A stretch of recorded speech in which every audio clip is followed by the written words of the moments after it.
Welcome,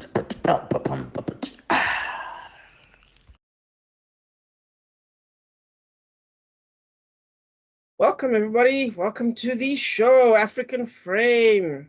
The boys are here, and we're ready to finish up this movie, the best movie. Basically, we got my mate boy, Kutso, our leader, El Capitan, graphic designer, artist extraordinaire, and the powerhouse behind the entire production. Then we've got me, guy who writes, got some books out, got a new book coming out soon. Part 1 is already out, available for free on all book platforms. It's called Tato's Mission. Part 2 will be coming out very soon. Keep an eye out for that. Anyway, carrying on with this movie, we got up to the first hour, to the midway point, and now we're gonna crack off to the second hour and show what's next. All right, we good to go? We're good to go, man. Hi, everybody. Yeah. Yes. Okay, well, if you remember last time, we ended off the movie at an extreme high point. Roy had just congratulated Trump on his high success.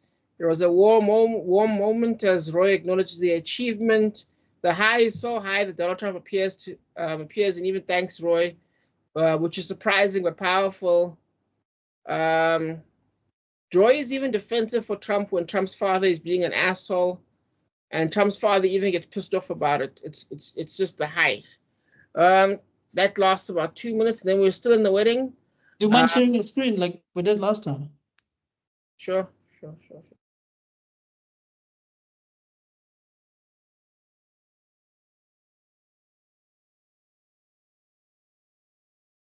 By the way, we do know that he is the president again, but we we watched this way before his second term, so. We're still at the wedding. We see Trump's older brother, who appears to have had a few hard drinks in. He offers to make a speech, and Trump shuts that down. And we find out that his brother isn't flying anymore.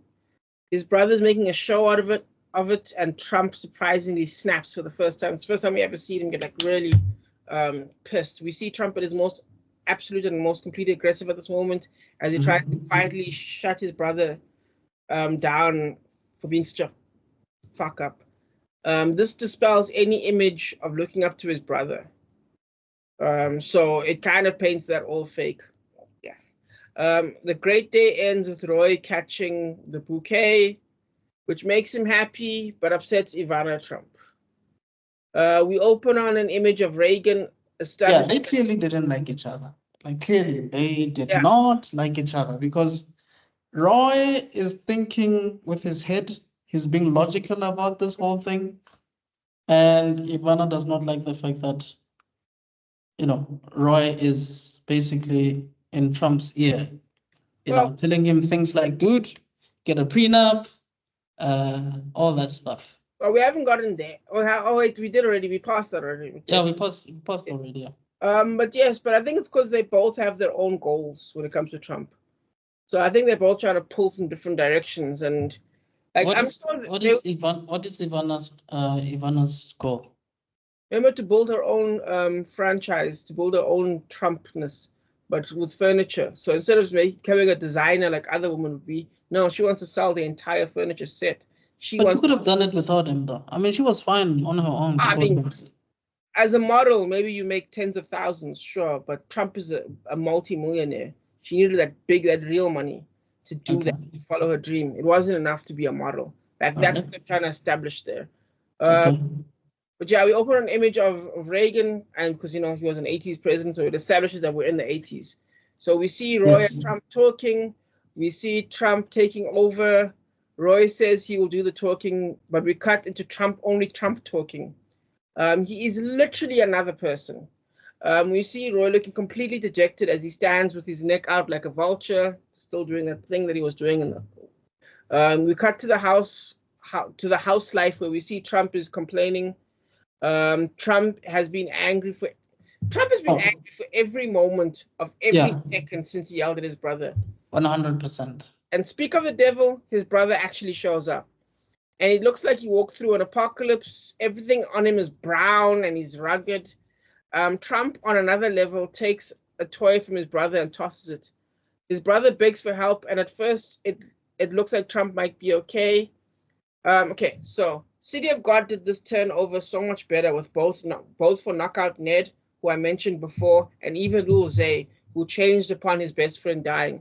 It has so much explaining and connections that tie the cause of a person changing dramatically together. In this one, there's none of that. We don't know what exactly has changed. Trump has achieved his goals by begging for help and then becomes insane. It becomes an insane Mr. I did it myself, screw everyone else in one go. It's just shocking. This is a part of the story where I believe Sebastianstan shines. His mannerisms here are probably at his best, and he's just truly amazing at this point. Funny enough, I think we spoke about this, that I think I said it. He deserved a nomination at the Academy Awards. I think I said this. Because he knocked a lot of scenes out of the park, in my opinion, and this is definitely one of them. I actually felt sorry for the brother, because I think even Ivana came through and she's like, "Oh, should we prepare a room for you? You know, are you staying over?" And Trump was just not having it. Yep, it is. And yeah, it was a messed up scene, man. Very messed up scene. It's so cold so quickly. It's crazy. But anyway, we cut to a car scene with Roy and Trump. Something about Roy is clearly very withdrawn. As Trump appears to be on a roll, he talks about a project that's happening with AIDS, which with that time was called gay cancer. Trump is in his own Trump universe and flowing, while a withdrawn Roy tries to temper Trump's mission as he talks about making a casino before the Trump Tower is even done. Of course, Trump, in real life is infamous for failing at making a casino. Roy is the voice of reason and is battling against Trump's Cloud9. Trump eventually snaps at Roy, and they have a falling out as Trump simply says he's successful and everything he touches turns to gold, playing on real things, Trump has said. This is my opinion as a lost opportunity, because they should have played up the winner angle, because that was a lesson specifically that Roy was teaching. You're a winner, you say you're a winner. I feel like they could have done more there. But anyway, Trump has... Is this where one of them slaps the other? I believe so, yes. Yes. I think so. I think you're right. Trump has realized... So before you say this, when you're talking about how Roy was dejected earlier on, this is when he was telling Trump that he's growing too fast, he needs to slow down. Yeah. That's that time, no? Oh, okay. Yeah. I think this is part where this is part where he basically meets Trump on the street, basically. Yeah, I think Roy slaps Trump, or Trump slaps Roy. One of the two. No, it's Roy Trump. It's definitely Roy Trump slaps Trump. But anyway, Trump has realized there's a problem with Roy. And then Trump gets a call finding out that it's his brother, Freddie. We cut immediately to a funeral, and we get a nice moment with his mother. And then we cut to Trump in the bathroom trying to deal with the pain. He struggles with it, and he doesn't accept Ivana's outreach. He finally breaks down and cries over his brother, but literally puts a finger in her face for her to get away from him. It's a good moment that lacks a connective tissue for me to make it amazing. So it's still a good moment. It's great acting, but anyway, we are at the grand opening, and we finally get to see Roy, and he looks even worse. Roy asked Trump for a favor. He wants to put up his friend Russell at a better hotel because he's struggling with pneumonia. Now remember, we've been set up for this. We hear gay cancer for AIDS, and now pneumonia, which is generally what gets... We hear what? Gay cancer for AIDS? We hear, basically call it gay cancer, but it's AIDS. That's what I mean. Because remember, that's what they used to call it in those days. Yes, they used to call it gay cancer. That's horrible. Because you have to remember, gay people were getting it at that time. No, I get that, but to call it gay cancer, that's so horrible. They didn't know what it was. But yes, I understand what you mean. It is horrible. And now pneumonia, which is generally what gets you when you have full-blown AIDS. For those who don't know, that's not what gets you. That's what kills you. Not the actual AIDS itself. That just opens the door. Anyway, the whole time Roy is looking worse. Trump naturally sees nothing of this because he actually has no idea. I don't even want to say at this point that Trump is a psychopath, because even a sociopath has more awareness. It's like a cross between a psychopath, narcissism, and a little bit of Asperger's, actually. This is crossing over into insanity territory. And this is who we're following. This is our main character. We don't have to have empathy. Now, in my opinion, this is why I don't like the movie so much, because we don't have to have empathy for the lead. But even villains tend to be heroes in their own mind. Yes. Trump actually says to Roy, who is struggling, that he has no feeling for his wife, and talks about her in relation to him. He even says he talked to his wife about getting a boob job, like he upgraded his PC or something. While his success grows, he achieves another milestone of his father giving him just the biggest well done he's ever gotten. His father awarding himself for Trump's success despite having one dead son who died miserably. As he smiles with the worst father ever cheering behind him, we get eerie and creepy music. Even Ivana is looking at him from a distance, just perturbed.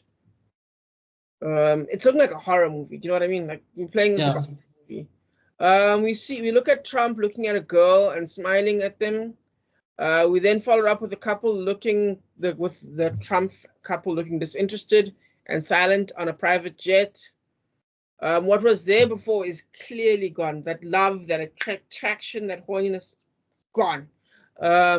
We open on an amazing shot of Trump reading a magazine with his face on it in a position where you might expect to see his face. So it's like him sleeping, and it's like over there, but it's like a picture of his face anyway. So it looks like him. It's a fantastic like that is great cinema. That was smart, eh? Yeah. I think that's something Robert Burton would do. Wait, is it Robert Burton? What's that? Tim Burton. Sorry, Tim Burton would do. The director, you mean? Yeah. I mean, when you look at the first Batman movies, he did a lot of stuff like that. Okay, no, fair enough. I thought you were like maybe like Roger Deakins or something, but no. Because I would say Roger Deakins doesn't do stuff like that, but no, definitely Tim Burton would do something symbolic like that. Yes. Who's Roger Deakins? The famous cinematographer. He does all the whatever famous movie you've ever seen with like beautiful shots.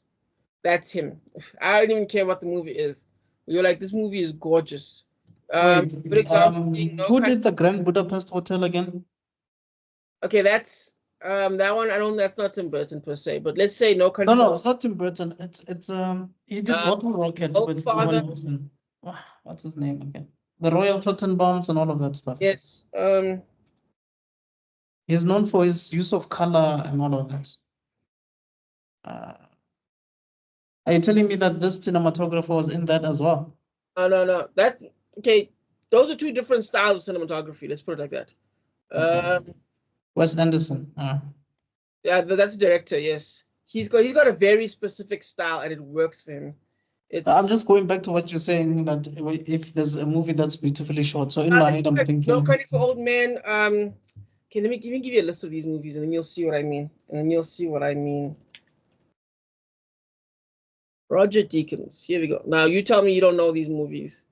Okay, Blade Runner, Skyfall, 1974, No Country for Old Men, Hail Caesar, of course, Sicario, The Unbroken, Prisoners, Skyfall, In Time, Rango. That's crazy. True Grit, Company Men, A Serious Man, flippin' of a movie.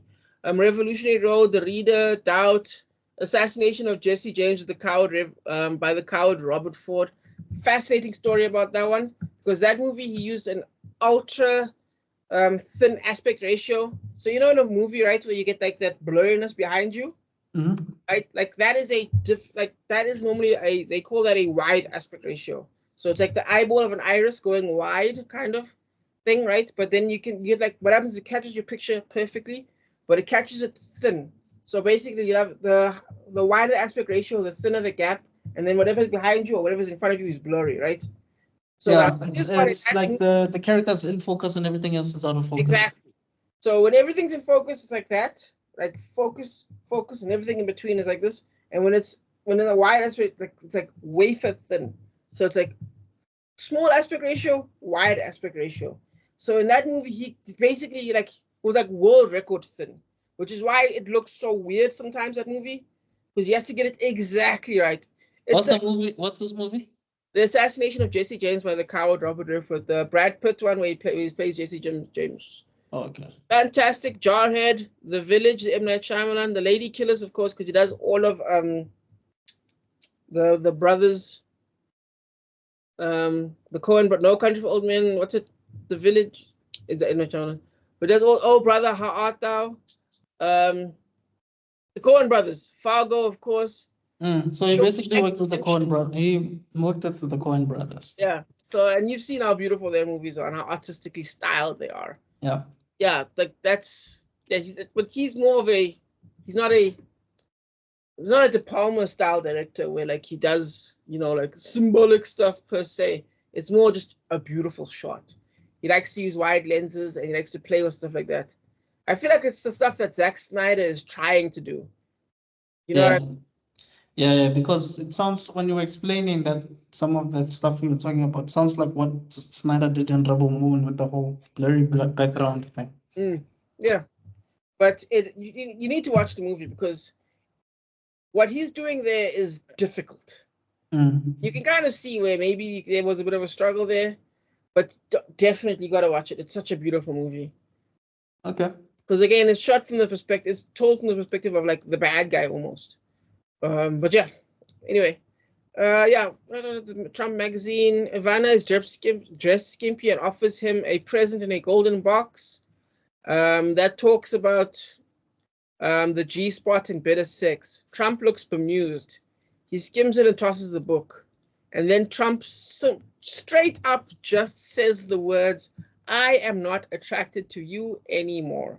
But also, if you think about it, before the scene, we see Trump getting a blowjob from one of his, I guess, his employees. No, I mean, wasn't that a Trump Tower? It was in Trump Tower, but I think she's a model. I don't know if you can call her an employee. I think she was a model, and then she got a blowjob from a model that was like doing a gig for him. Oh, it wasn't. I guess you could call that. It wasn't like room service type of thing. It was just a modeling, right? Yes. I feel like that happens later though. I not write it down, but anyway, yes, that is a thing that happens. No. It definitely happens before, because by the time he said, "I'm not attracted to you anymore," you understand why, because this was already cheating on him. Yes, exactly, and yeah, the whole erectile dysfunction thing is just, it feels like a cheap shot, but there's a whole story behind that. But yeah, then Trump says, and then this drove me crazy because no one talks like this. AI doesn't talk like this. Aliens pretending to be human don't talk like this. Wait, what? No one talks like this. But yeah, what I'm saying is just have some nuance. Anyway, I had to take so many breaks reading this review, doing this flippin' film. This on-site version of Trump is unlike anything I've ever seen before. Lil Zay is actually more likable. Guys, watch City of God. I feel like I've been pumping this movie for this whole movie. Watch City of God. Lil Zay is a monster and kills the main character's brother, and is still more likable than this version of Trump right here. Bruh, City of God was like catching lightning in a bottle. I just don't get how that movie is just truly remarkable. Like, it really is. You have something when you like the villain as well, despite whatever they're doing on screen. Yeah. And also, Christoph Waltz from Inglourious Basterds is still more likable than this guy. Bro, I actually watched the meme. I saw a meme, I think it was yesterday or the day before. It shows Christoph Waltz in Django, and they say, this man played a non-racial character, and then they show him in Inglourious Basterds, and they say that he plays a racist character and won Academy Awards for both characters. I'm like, that's true. That's deep, man. That's deep. I mean, he is amazing. Yeah. But anyway, moving on. We're now at the 1 hour 25-minute point, and I have checked out on multiple occasions. But yeah, yep, I decided to watch a little bit more. Where the movie acknowledges that it doesn't even know what the main character is doing, and then he R-words his wife. I feel like we're not allowed to say that on YouTube. He R-words his wife because she called him bald. This movie chooses to go full Death Wish on us. For those who don't know, the movie Death Wish, not the Bruce Willis one, but the old OG ones, generally had to have visual and visceral images of sexual assault in each movie. It was kind of crazy. But anyway. Yeah, I think that wasn't the first one where they do that to his daughter or something. Second one is that the first one? First one is the wife. Second one is the daughter. Is the new wife and daughter. New wife and daughter in the second one. And I think that's the one. I think that's the one that I watched, but I was really young. Yeah, you must have watched that one. I think that was the first time I actually saw tits. Well, okay, let me put it like this. It was the first time being mindful that there's something called tits, and then I saw them on that movie. I was like, oh, so they look like that. Oh, okay. Like Caucasian tits look like this. I had no idea. 20 minutes in a 10-minute sexual assault scene. Damn, that's not What did you say? In 20 minutes of brutal sexual assault, that should not be the first time you see that. You know what I mean? Dude. Should not be the first time you see it. Is that the movie where they show him in a train or something? Is that the one? Yes. Yeah, that's the one that I didn't watch it properly because obviously I was traumatized by what I just saw. But yeah. And it was late. When I was a kid, I had to go to school or something. The little girl jumps out of a window after being assaulted and then lands on spikes, bro. Like, that was unnecessary. I remember that movie. Yep. That was number 2. And the people doing it was Lawrence Fishburne and fucking what's it, Jeff Goldblum. Young versions of them. That's so crazy. What?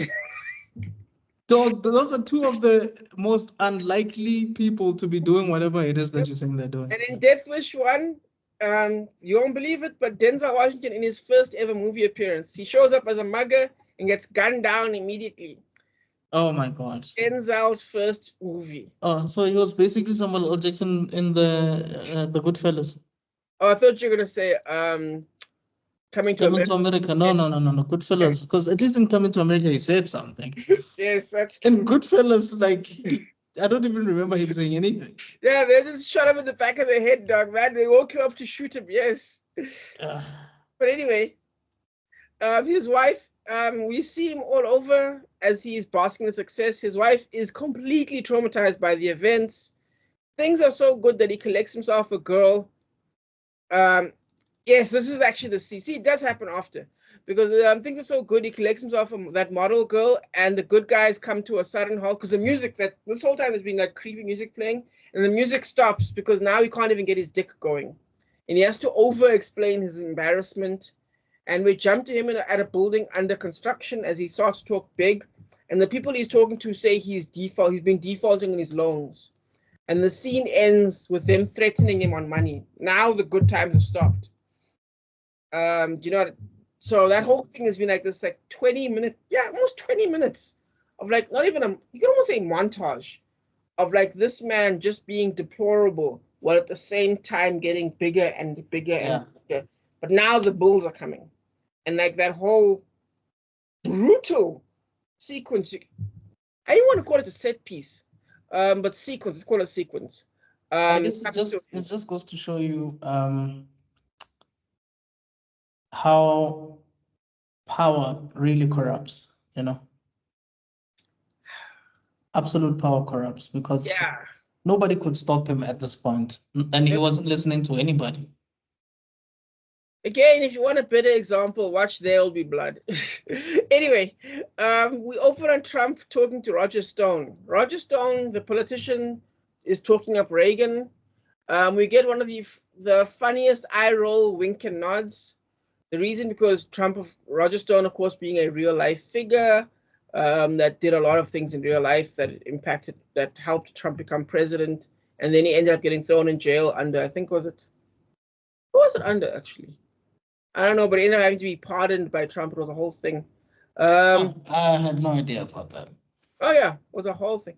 Okay, what happened was, there was a court case against him, and then because let's just say Trump version 1 didn't know how to fire the right people. So his own Department of Justice went after Roger Stone, because what ended up happening was he threatened the guy on TV. He's like, you know what, I'm gonna get you and your puppy or whatever. Like he was clearly, he's a 70-year-old man. Nothing. He said I'm gonna get you what? He said I'm gonna shoot your puppy or some shit like that on TV. And the Department of Justice was like, that's a real life threat. This 70-year-old man is going to come to this guy's house and murder his puppy. So he was found guilty for that. You can't threaten a witness, some shit like that. That's what they said, I think. And then Trump pardoned him. It was a whole thing. But anyway, so that's what that whole wink and nod thing is with the whole. And also, what is it? Make America Great Again. I think that's what, they say that here as well.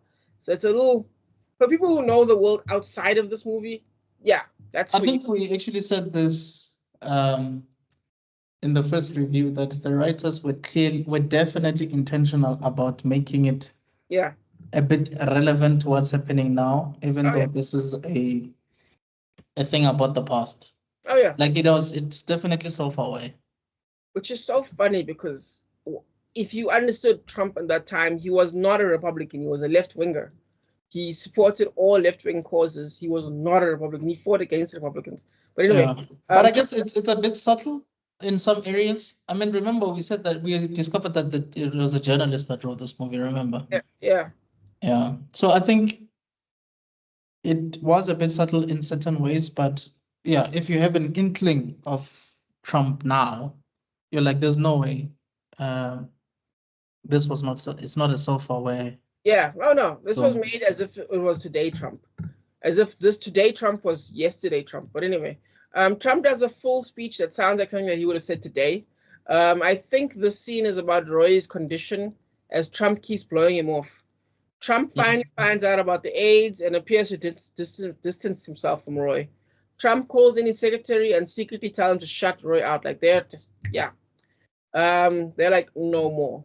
And then we cut to a pissed off Roy. Roy is furious. He yells at Trump, calls him ungrateful. As Russell, the guy from, of course, the beginning of the movie, the guy that Trump was supposed to leave a house for, was supposed to leave a hotel room for, the guy from gets kicked out of Trump's hotel. Trump even sent Roy a bill. Roy explodes, calling him the worst stuff. Trump admits that he did it on purpose. Trump literally retreats from Roy, unwilling to come near him. Roy lashes out and even slaps him despite how thin he is. Oh, that's why he slapped him, yeah. The music gets intense as Trump throws the last barb and they part ways. This must be the actual street scene. I think it's here. Yeah, that's the street scene, yeah. Yes. And then Trump shows up to his father with the new Roy. Trump offers the paperwork. Trump wants his father to sign away the family trust to him. And his mother shows up with tea, but as he's trying to manipulate his dementia-riddled father, because his father is clearly sick at this point. I enjoyed this. I loved this scene so much. His mother steps in and shuts it down. And when Trump walks out of his family, most especially his brother, who he just had no reference for, she kicks them out. The thing is, you get the impression that the mom is useless. Well, right? Yes. In the beginning of the movie, yes. Definitely. Until this very scene, you realize, no. This woman, just because she wasn't that involved does not mean she was down. This woman knows a lot. Yep. Because she actually saved the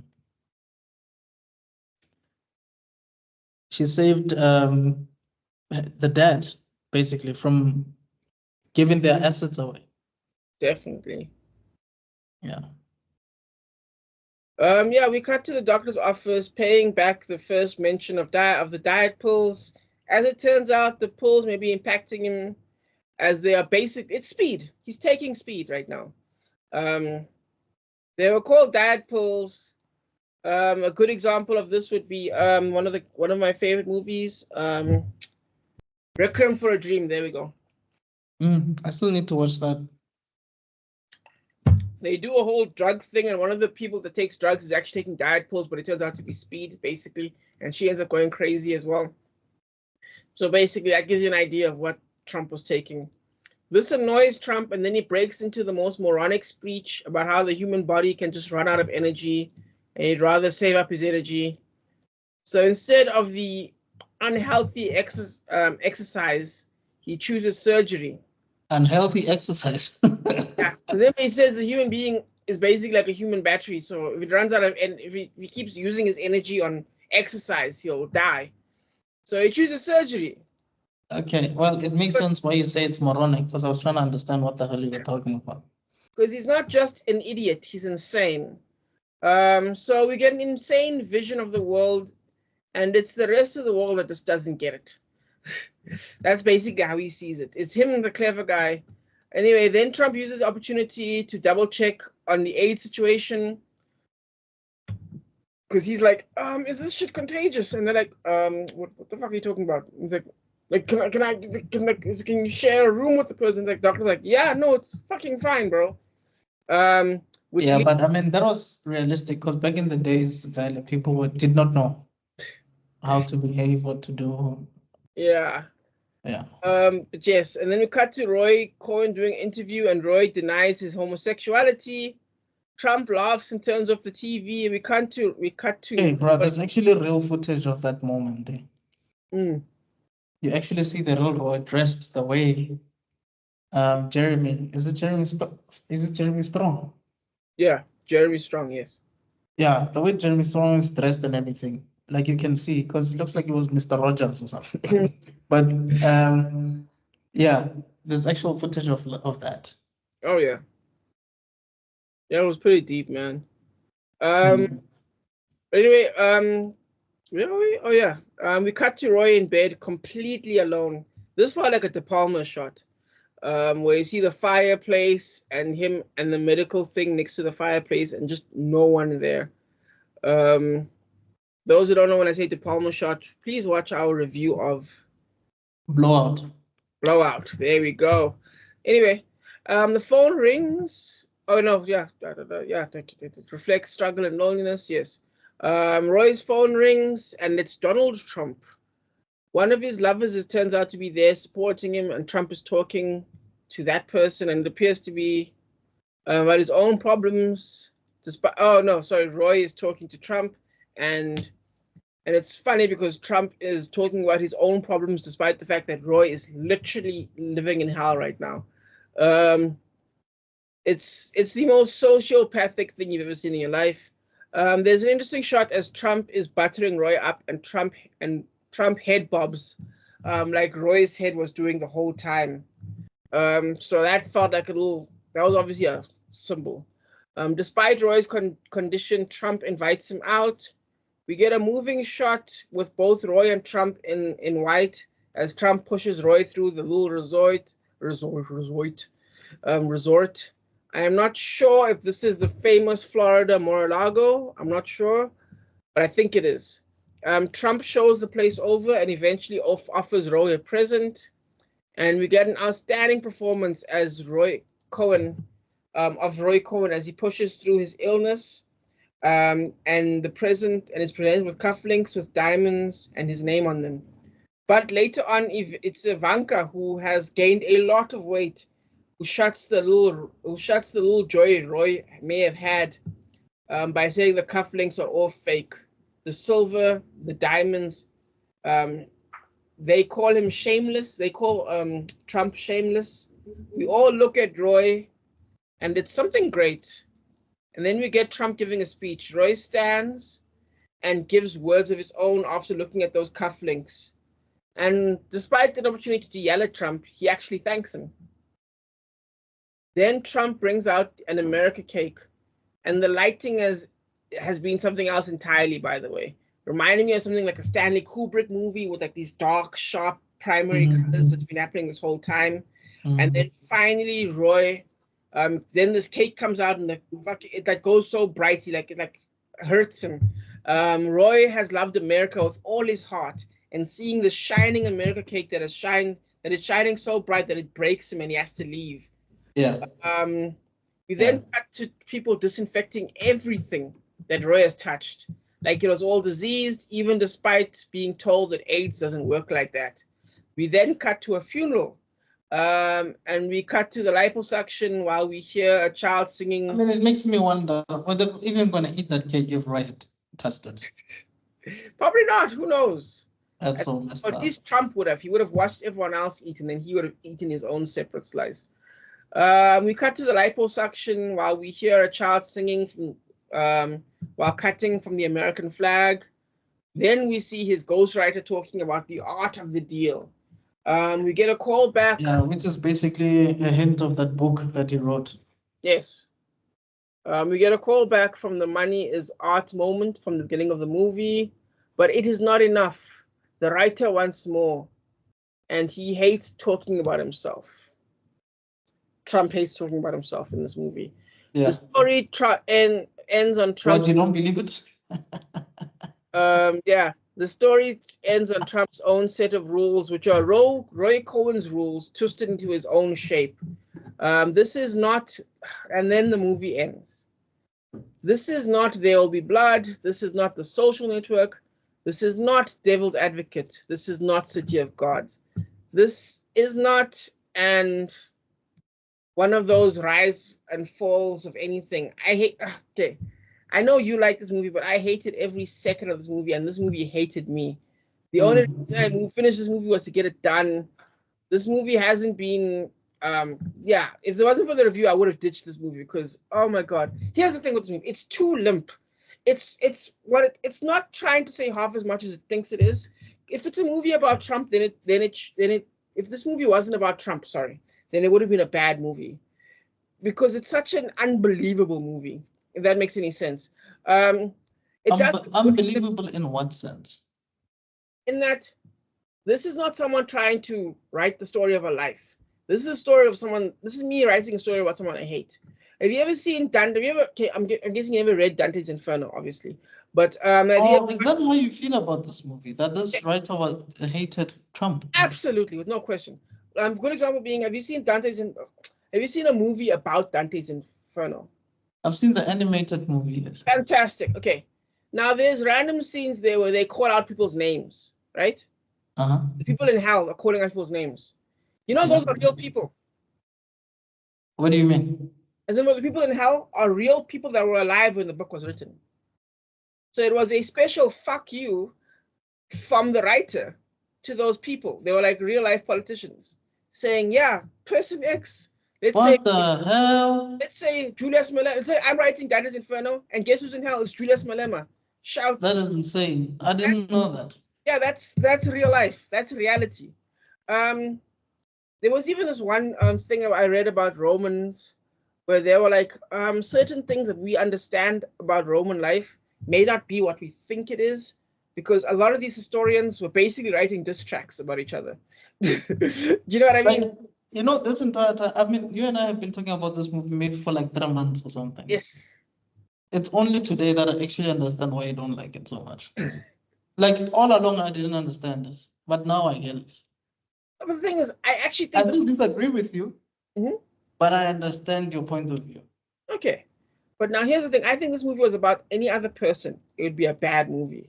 Because I disagree still. I understand. But I hear you. Because there are so many biographies about bad people. And that's what this is. This is a biography about a bad person. I don't even understand the argument that the person who wrote this biography doesn't think Donald Trump is a bad person. Because you've watched the movies about Elvis, you've read about Walk the Line, Johnny Cash had a movie, Elvis had a movie. Look, let's take away the biography part of it. Okay. Scarface. What's the difference between Scarface and this one? Scarface is about a guy who's in love. He loves his wife, doesn't he? But I mean, he meets his wife like halfway through the movie. Yes, but he loves his wife, and then he never abuses her, right? Can we agree on that one? Yeah. It would be strange if he did, because that's the one good thing in his life. Do you know what I mean?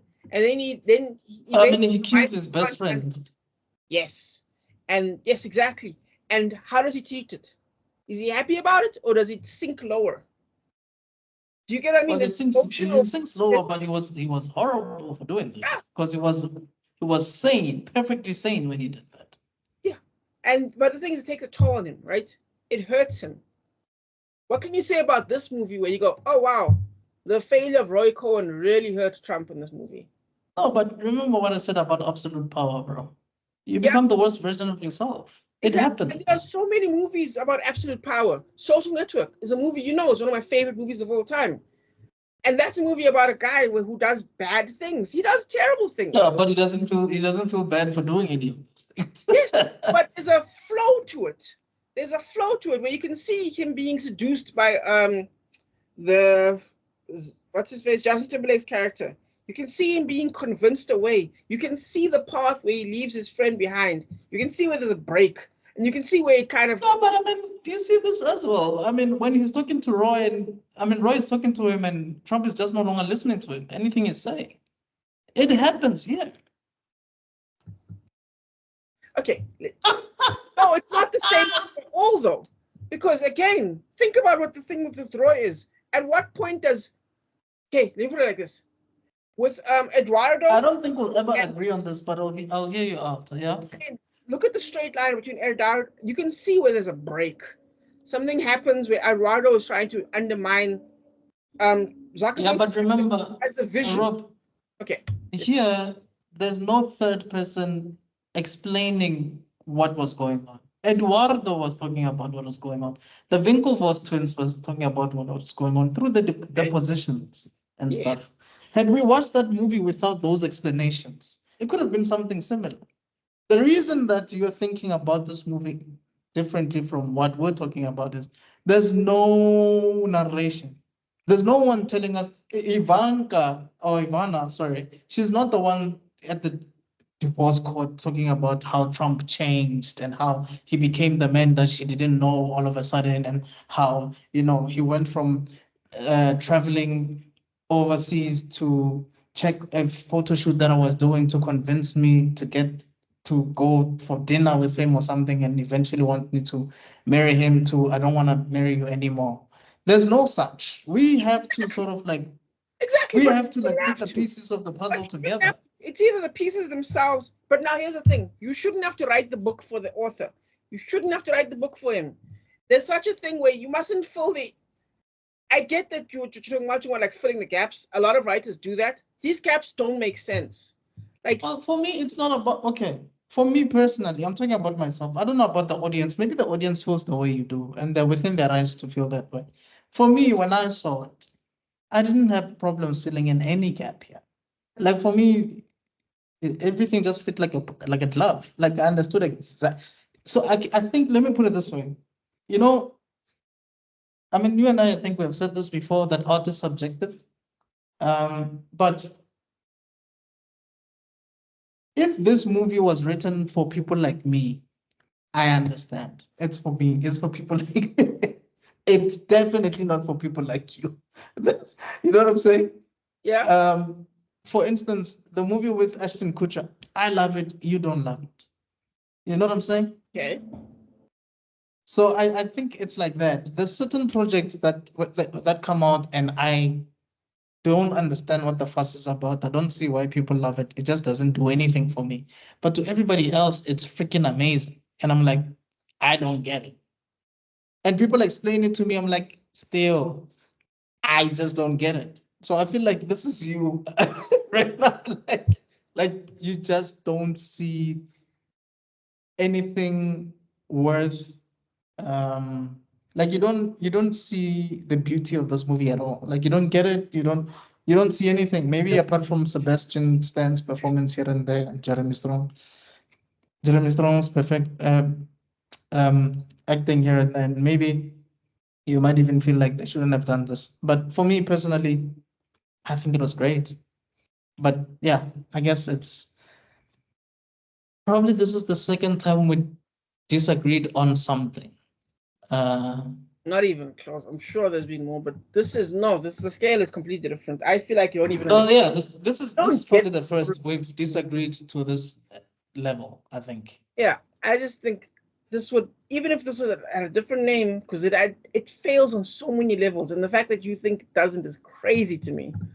Like there's so many connective tissues that like, to me this isn't a three-dimensional character. To me this is a cartoon character. Roy Cohen, they actually kind of did him kind of nicely. Actually, I have no problem with Roy Cohen's character because I feel like what they're doing was something like again akin to the movies I mentioned before, Social Network, Devil's Advocate, There Will Be Blood, City of God. They all follow the same rules that this movie is trying to follow, but it doesn't hit them. And I feel like if you were to watch these movies again, you'd see the clear difference. But anyway, yeah. Anyway, yeah, like I said, this didn't have the right themes. It didn't have principles. It wobbled in areas where it should have been amazing. To me, I've got a whole thing on it. I'm just gonna skip it because I'm tired. To me, this felt like it was written and it could have been written better. Like there are movies about Hitler. There are movies about Hitler that are written with more kindness than this one is. Like, do you understand what I mean? That's crazy. Hey, dude, I don't want to lie. I'm going to clip this, bro. Like, everything that you've said so far, it's so clippable. It's not like Gareth Cliff or something. Have you ever heard Gareth Cliff give something a bad review? That's exactly like how you sound like dog. Like there's a book, I just don't have it here. I wish I could show you, bro. When he talks about Hollywood, oh my God. And how pretentious it is at the people at the red carpet and stuff. So you kind of remind me of him, like this is just abysmal, bro. To you, it's just it's thing is for me, like you think I'm like, oh no, it's because of my bias. Yes, I am biased. I'll admit that. But to me, it's not about. Yeah, no, clearly. I mean, that's pretty clear. Look, the impression that I'm getting about your review of this movie is. Because, I mean, it's not even a secret. Between you and I, you know Trump way better than I do. You know what I mean? Like, in terms of, like, his history, his personality, you understand American politics more than I do. But I watched it as a movie. I detached myself from Trump as the person that he is right now. I watched it for what it is. There's something that Aaron Sorkin said about Steve Wozniak. Right.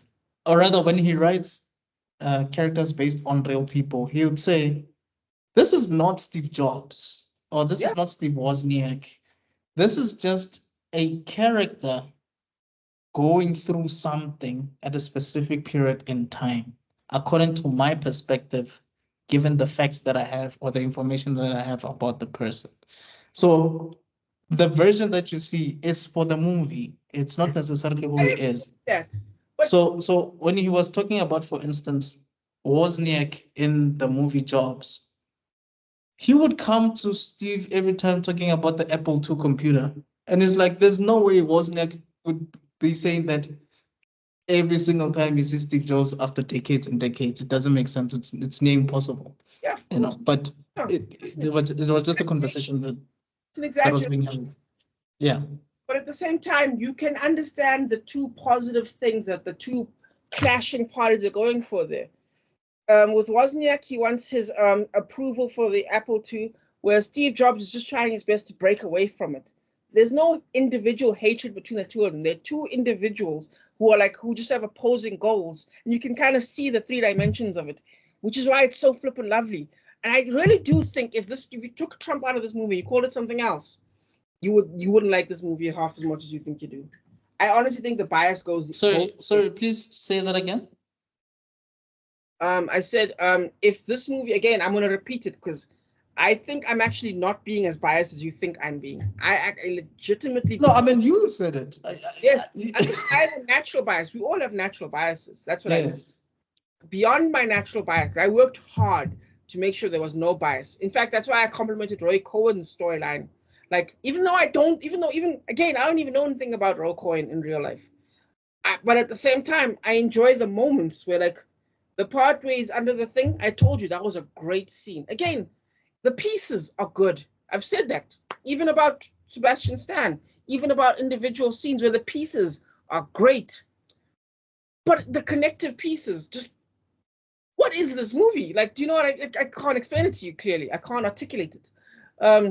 And I completely understand everything you said. I mean, if people were to rewind the tape, they would realize that I've said everything you just said now. And I'm saying it's fine. We just don't see this movie the same way, and it's completely fine. That's the whole point of it all. We don't have to agree. This for you, it's sucks balls. For me, I see it as a great film. It's I don't understand why. you Right for me, because there are movies where they are harsher and it's good. And there are movies where they are less harsh and it's good. And to me, this is like some weird middle ground. But anyway, yeah. But Woo! please finish the points. They're hilarious when you say them. Now that was kind of the main points. I was saying this movie doesn't feel like it has themes. It doesn't feel like it has principle. Yeah, I said that already. This isn't a story of a normal human being who ended up being a piece of shit. We've had stories like that before. This isn't a story of a victim of anything that ended up as a piece of shit. We've had stories like that before. Trump in this shit movie started as an awkward piece of shit and then ended as a confident piece of shit.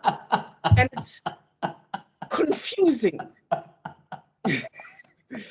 Because I don't even know how it got there. Anyway. Oh my God.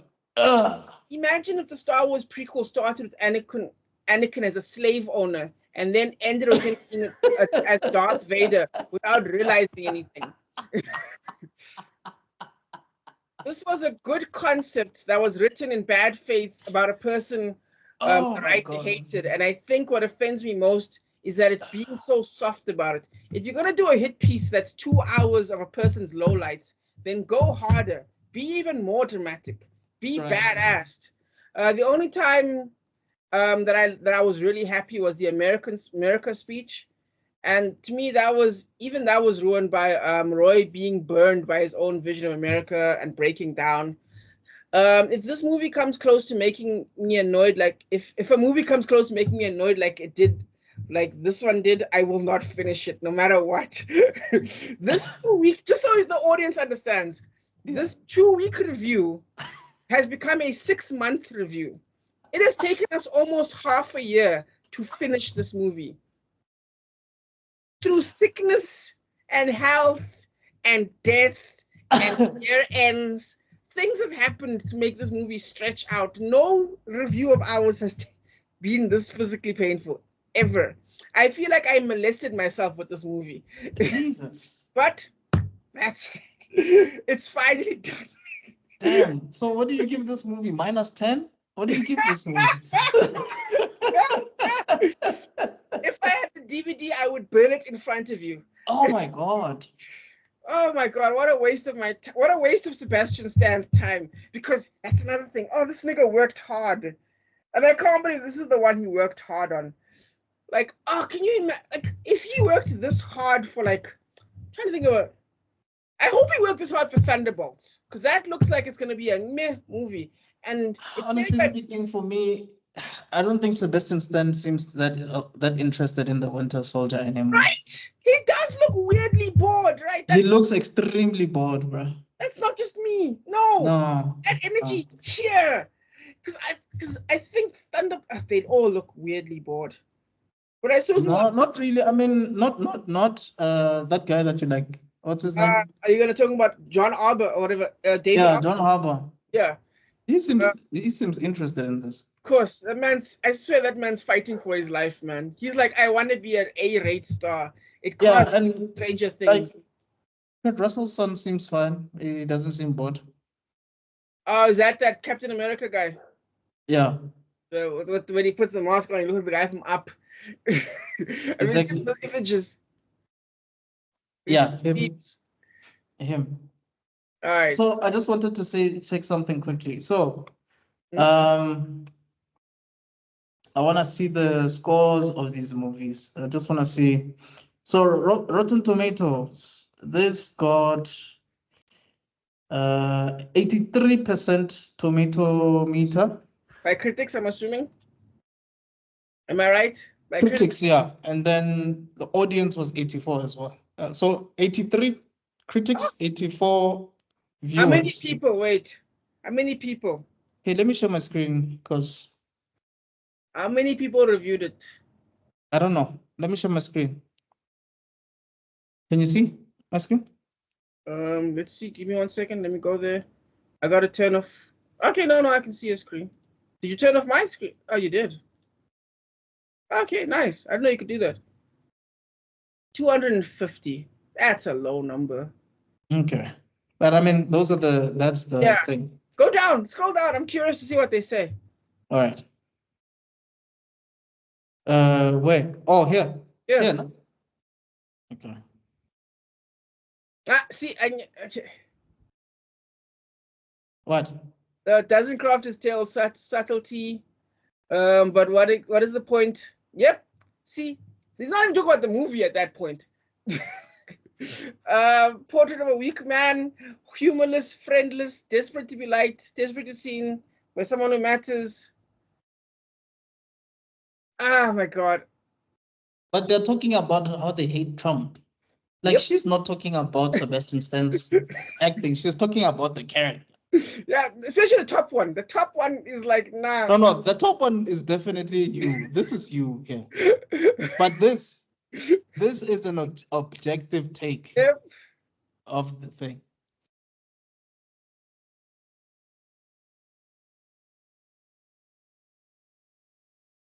Aha. This one creating a simple. You see, this is me. Yeah. Despite having a lot to say about the past and present of American politics, the film never sacrifices entertainment for moralizing. The Apprentice is a blast from start to finish, punctuated with some really emotional moment. He's Haley. I'm Haley. You are Robert. Okay, I mean, yeah, clearly you are Rob. I'm Haley, bro. No. I'm not Robert at all.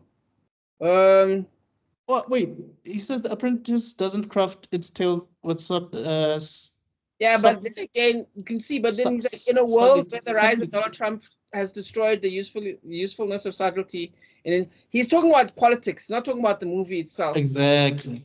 So I'm talking about the movie itself. Okay, let's see what this one says.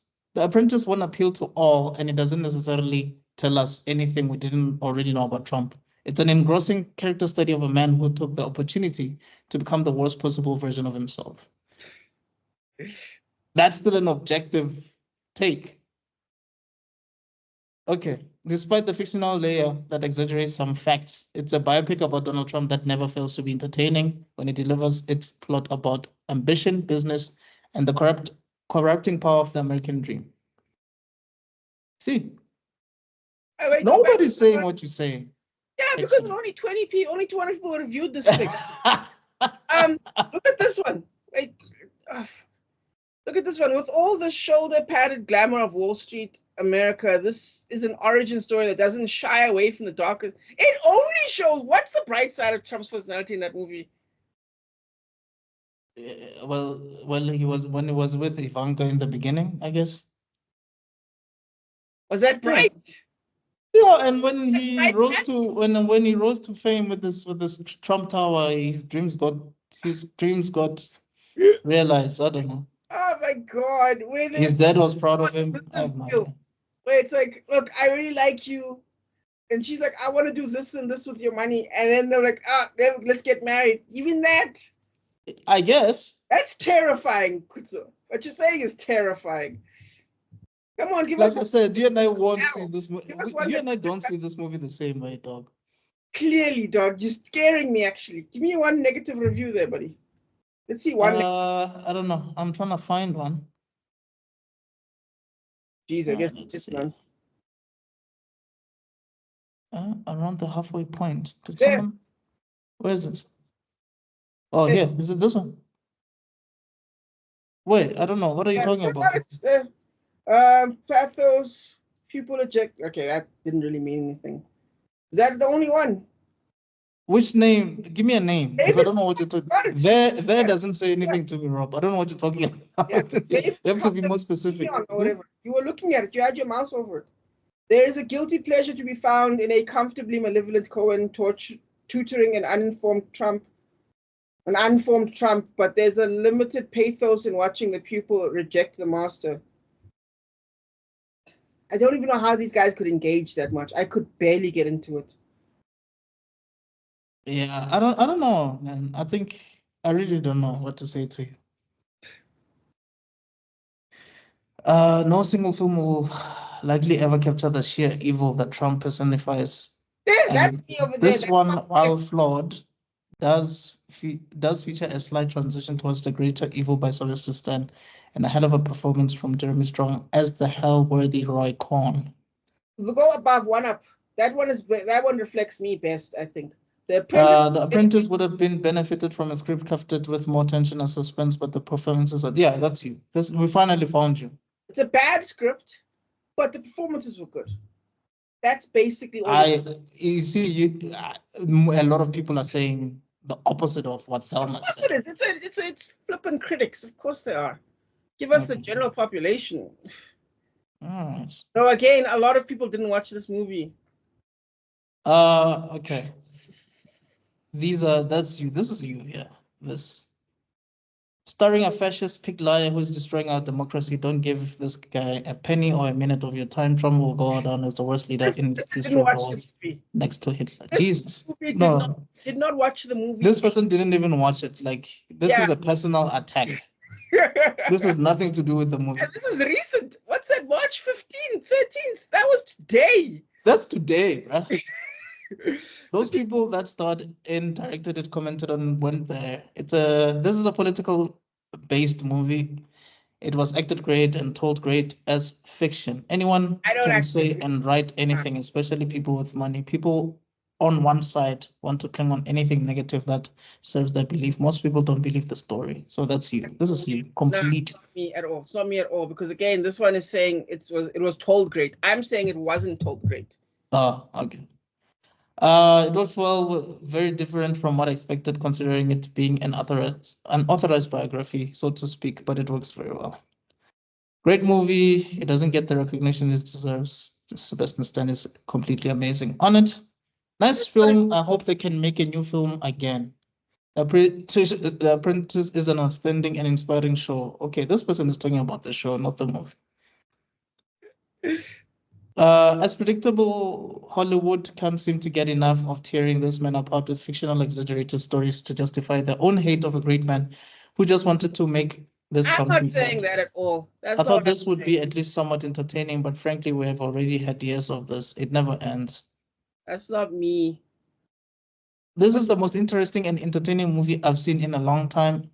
It's immersive and a different style I've not seen before. Everybody who wants to know more about the current politics, specifically the evangelicals, can get a ton of insight about the US rising oligarchy, far-right movement, and Orange Jesus as the savior in this world. Orange Jesus. Okay, yeah, I'm done. Fiction. No, you wouldn't say this. I avoided this movie thinking that it would be an extreme glorification or insult of the orange man. Instead, it was a very nuanced portrayal of a underdog who achieved great things but lived long enough to become the villain. The acting is stellar and the cinematic style really immerses you in the 80s era. Of the countless biopics ever made, this is one of the better ones. That is you. No, I don't think I would rate it highly to that extent. This gritty movie made me feel slimy and gross because it shows you the evolution of a What? I missed it. What? Okay. This gritty movie made me feel slimy and gross because it shows you the evolution of how I don't know what this word is. Milk toast. Milk toast. Milk toast. Oh, milk toast. Yeah. What the hell is a milk toast? As in for you're soft. You're like your milk toast. Yeah. Okay. Milk toast doormat. Became the person who is currently trying to fire me and the enabling afforded to him in the 70s and 80s. He can go kiss the front of a moving train, but the movie is actually pretty compelling. Casting was great, but now I wish I need to wash my face. Maybe I'd rather have watched. Okay, I don't know. Jesus Christ. Yeah. It's stuff. I can't even. Okay. These are worse than the critics. These people are worse than the critics. Anyway, this is IMDb. I just want to see what the rating here was. 64. 64, yeah. That's at least more reasonable. I could totally understand giving it a 64. 60 for the actual thing, and then like 41 nominations. Did he even get anything? Well, there's 4 wins here. Oh wow. Yeah. Okay, But anyway, I think that's about it, right? Yeah, that's it. Yeah. So guys, this is probably one of the shortest reviews that we've done, but I guess it's because it's a part 2. Yeah. But anyway, guys, this is The Apprentice. Do let us know your thoughts.